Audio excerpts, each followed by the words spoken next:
We're getting nearer to the winning post, and the pressure will mount not only for the players but for the spectators. They're totally enthralled in this.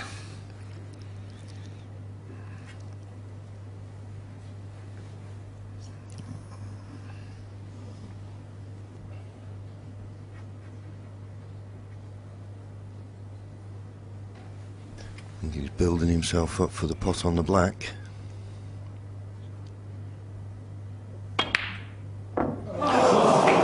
So close, but not there. Shot Trump 1. Come on, John.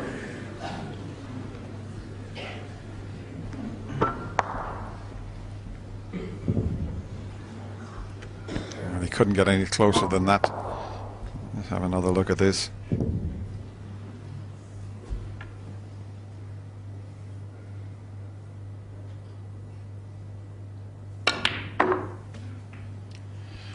One.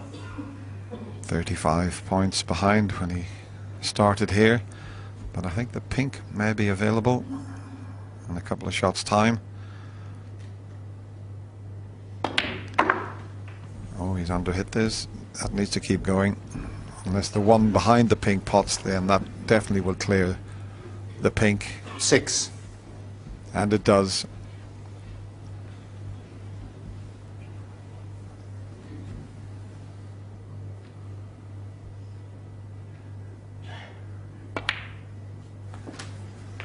Seven. First to 18.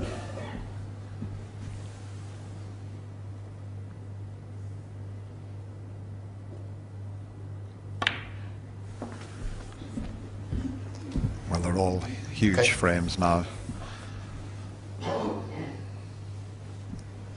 13.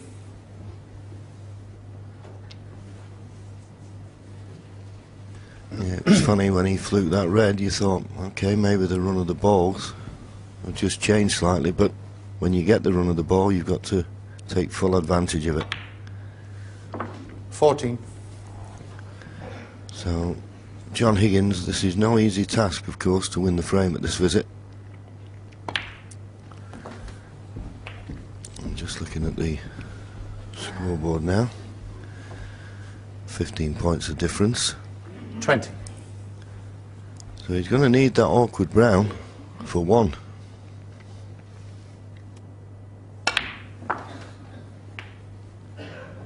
$21.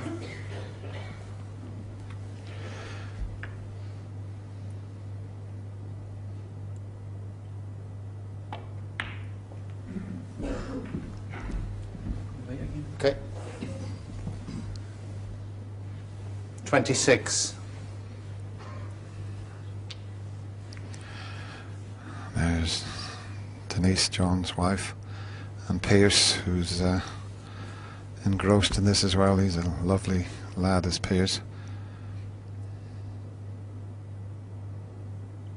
I seen Pierce earlier, John. 27. And he said, "I've got all the codes for the doors backstage."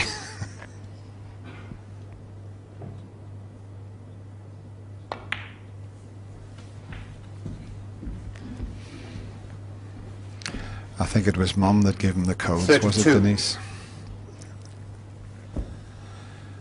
Big frame, this.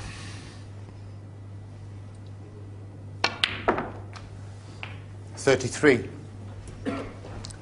Well, if he's too straight on this pink, he may have a problem, and he is too straight. He's going to have a problem getting good on this awkward last red.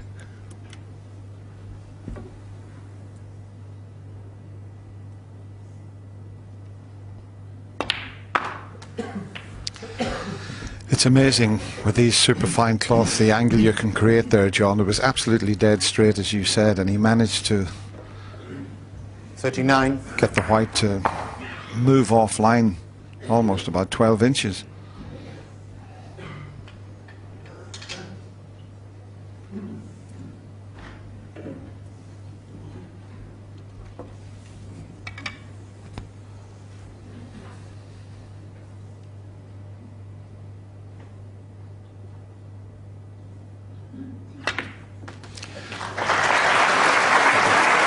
Now the awkward brown that you mentioned, John, he might only need 40. that brown, so that will be a help to John Higgins. Judd can only wait and see what happens, because if he gets that far, he could play the brown dead weight across the cushion. He wouldn't have to get to the blue.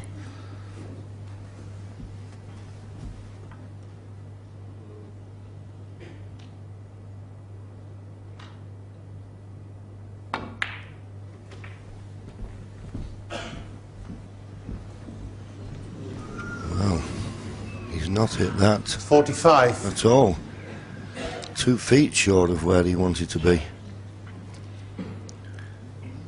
Won't be winning the frame now at this visit.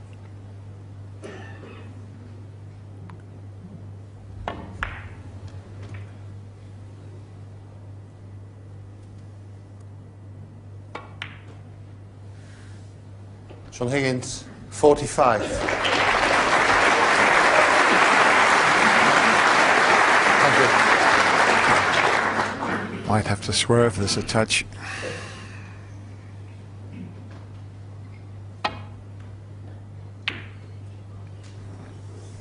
Pretty good.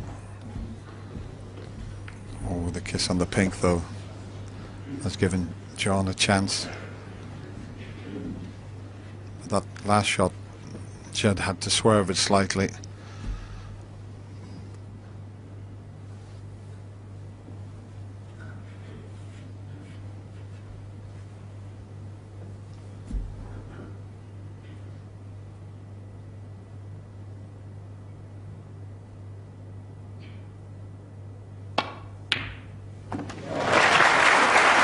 Good pot.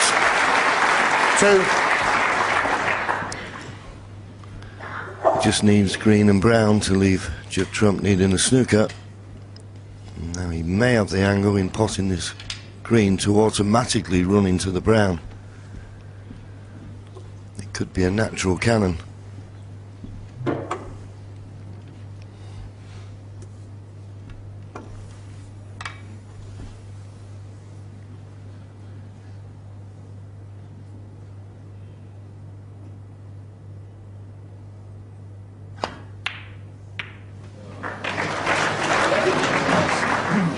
Yes, it was that natural cannon that you 5. mentioned, John, but you're never sure where you're going to knock them.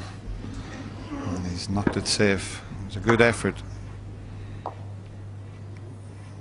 Thinner on the brown would have left it on for the corner. 15 points the difference. Just the brown needed for John. Oh, that sounded like a kick. John Higgins, 5. I think it was a heavy contact. It took all the pace out of the brown. This brown's on.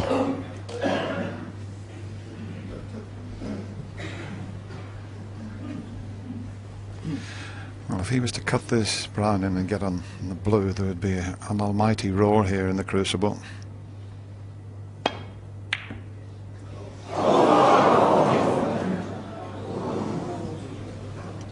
He's missed it, and worse, he's left it.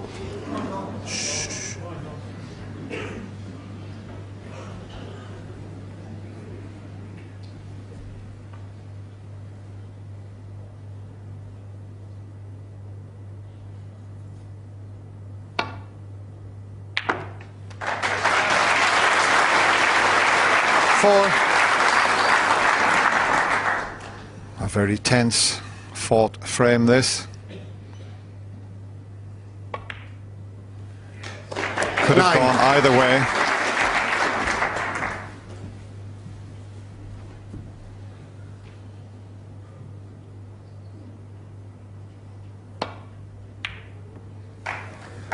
And that's a very good Fifteen in the take. frame. So it was that earlier John break Higgins. of 45 that helped John Higgins on his way to this frame. And he now leads 16-14. He needs 2. And Higgins is very definitely within sight of the winning line. But let me show you what will be the lineup of the top 16 players at the start of next season. Regardless of who wins this title this evening, Mark Williams will definitely be the new world #1. He's regained that title for the 3rd time in his career at the tender age of 36, and that really is quite an achievement. John Higgins will go from 1 to 2. At Mark Selby at 3, Ding Junhui. And some of the other significant moves, you'll see Judd Trump up to world #9. He's absolutely rocketed up the rankings and into the top 16, and he's now above his practice partner Ronnie O'Sullivan at 11. And we've also got some movement with Matthew Stevens coming back in, making a welcome return to the 16. And Stephen Hendry still hanging in there, having decided to play on next season. It's an exciting group of players, John and Steve. What do you make of the way Mark Williams has topped those rankings again at the age of 36? Absolutely remarkable turnaround in his game. Lost it for a couple of years. Was qualifying in Prestatyn, didn't look like he had any confidence whatsoever. And is now a tournament winner again and world #1. Fantastic achievement. John Higgins at 2, and Judd Trump, as we have so expected over the years, but now he's made this decisive move in there, and he's going to be, I think, a permanent feature of the top 16 for quite some time. Yes, not just winning the China Open and doing well here, but also, you know, consistency throughout the season gets you up there as well. Nice to see Matthew Stevens back in the top 16 as well. But the top 16 isn't as important in one respect as it used to be, because it's not for the whole season. After a certain amount of tournaments early on in the season, it's all change again. So therefore, great in one respect, but in another way, you're never safe. Yes, and that's part of this new dynamic change that's been forged in snooker. There's plenty to chat about throughout the season, but back to the present, gentlemen. John Higgins just 2 away. He's been in this situation many times before.